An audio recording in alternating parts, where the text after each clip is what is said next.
সকালে যেদিন তাড়াতাড়ি উঠি সেদিন গাছগুলোর একটু যত্ন আত্তি করি, ওই মানে একটু জল দেওয়া।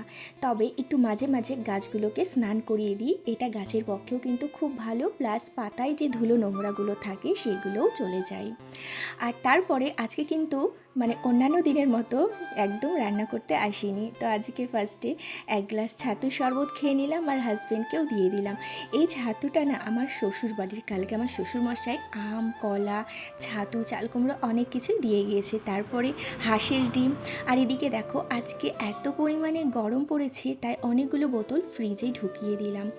আর আজকে না রান্নাবান্নার খুব একটা চাপ নেই।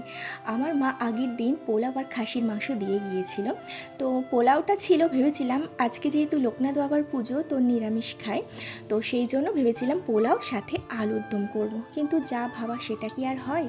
আর এই যে দেখো কত আম দিয়ে গিয়েছে, এখন ঘড়িতে 9টা বাজেনি, তো ভাবলাম যেহেতু টাইম পেয়েছি একটু বইটা নিয়ে বসি। তো 1 ঘন্টা মতো এই ইতিহাসের এমসিকিউগুলো আমি পড়ে নিয়েছিলাম। এই বইটা কিন্তু আমার 2-3 বার কমপ্লিট হয়ে গিয়েছে, তবুও না যেন পড়া শেষ হয় না, মাঝে মাঝে ভুলে যায়। তো 1 ঘন্টা মতো পড়ে আমি চলে এসেছি রান্নাঘরে। এই যে আলুর দমটা রান্না করছি। জানো তো আগে না আমি কাজু খুব একটা ভালোবাসতাম না, কিন্তু আজকাল না কাজু খেতে বেশ ভালো লাগে। আর আজকে আলুর দমটা না দারুণ রান্না করেছিলাম সত্যি। আমি ফার্স্ট টাইম এরকম রান্না করলাম, মানে আলুর দম খুবই কম করিনি বললেই চলে, বিয়ের পর হয়তো একবার করেছিলাম আর এটা নিয়ে সেকেন্ডবার। তো আলুর দমটা এত সুন্দর হয়েছিল, ভেবেছিলাম পোলাও দিয়ে খাবো, কিন্তু সেটা আর হলো না। হাজব্যান্ড বলল যে আসতে একটু দেরি হবে, তো ভাবলাম ওকে ওই বাসি পোলাওটা দেবো, সেই জন্য আমি আবার ভাত করেছিলাম, সাথে ভেন্ডি ভেজেছিলাম আর আলুর দম।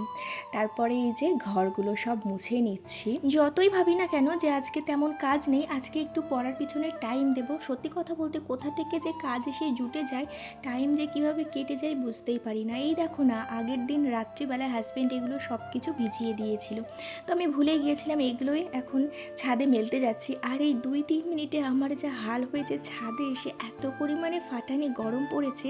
সত্যি যারা বাইরে সারাদিন থাকে, আমার হাজব্যান্ডকেই দেখো না কত ঘুরতে হয়, সত্যি ওদের কতই না কষ্ট হয়।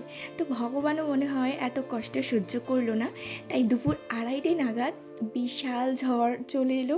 আর আমার না এরকম ঝড় থাকলে আমার ঘরে কিছুতেই মন বসে না, তাই আমিও ছাদে জামা কাপড় তুলতে এলাম।